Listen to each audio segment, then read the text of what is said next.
Hello, Pewter people. Scott Reynolds here with another Pewter Pulse. The Bucs have a very intriguing season opener against the Washington Commanders, a team with a new head coach and an exciting new rookie quarterback. But will Tampa Bay be distracted by the team's rematch against Detroit that's lurking in week 2? Will the revenge-minded Bucs be looking ahead to that Lions game? And could that cost them against Jaden Daniels and the Commanders? I'll have the answers for you in just a moment. But first, your reminder to hit the thumbs up button, give us a like, and leave a comment. Doing those two things gets us in front of more Bucs fans on YouTube.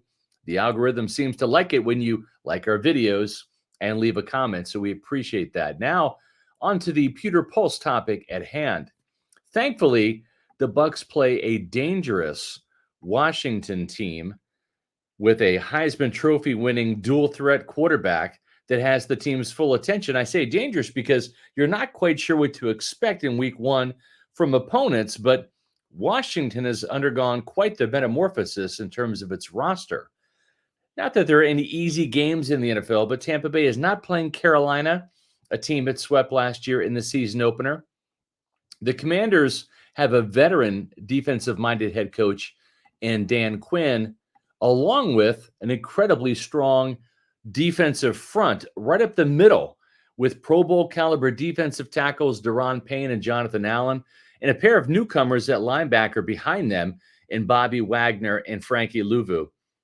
The Bucs are excited for this game and they're up for it. There won't be any looking ahead to the Lions. But that doesn't mean that we can't look ahead, right, Bucs fans? I mean, the Bucs can't wait to get another shot at Jared Goff after he threw a total of 4 touchdowns and no interceptions in both of those Detroit wins over Tampa Bay last year. The Lions ruined the Bucs creamsicle game with the 20-6 victory in week 6 and then sent the Bucs packing home for the season in the playoffs in the Motor City by a score of 31-23. Can they get revenge in week 2? The Bucs certainly want to. Here's what Rachaad White had to say this summer about facing the Lions again. The Lions is a big game for us, obviously.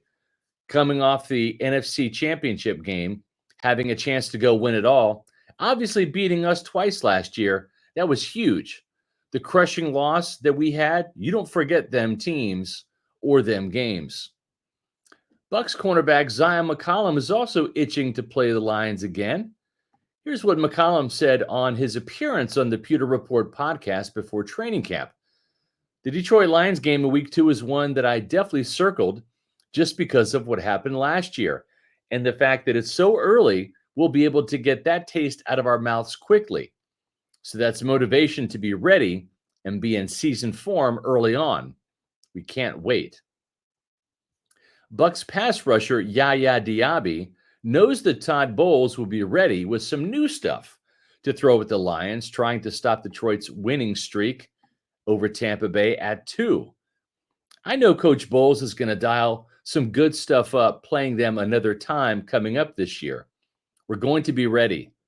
The way we're going, I feel like come that game, the revenge is going to be brutal. The revenge might be brutal, but the Bucs will have to wait until week 2 to extract it. We'll see if Todd Bowles can figure out how to slow down Jared Goff and the potent Lions offense. But first, Bowles must be concerned with stopping Jaden Daniels and the Commanders in week 1. I don't think the Bucs look past the Commanders at all. Not a chance. If Tampa Bay is upset at home by Washington, it won't have anything to do with the team's week 2 game looming in Detroit.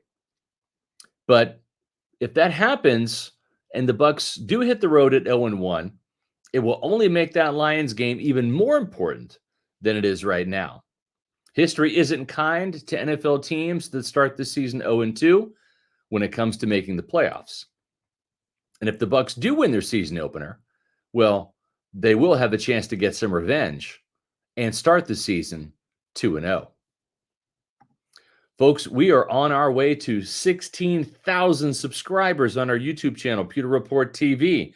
We encourage you to hit the subscribe button. Also, hit the like button and leave a comment. We love to read the comments. So for more Pewter Pulse episodes and other great Bucks video content, visit and subscribe to Pewter Report TV. Follow us on X, Facebook, and Instagram at Pewter Report, and we'll have all of the Bucks game coverage for the Commanders and the Lions games in every game on pewterreport.com. And I'll be back soon with a new Pewter Pulse.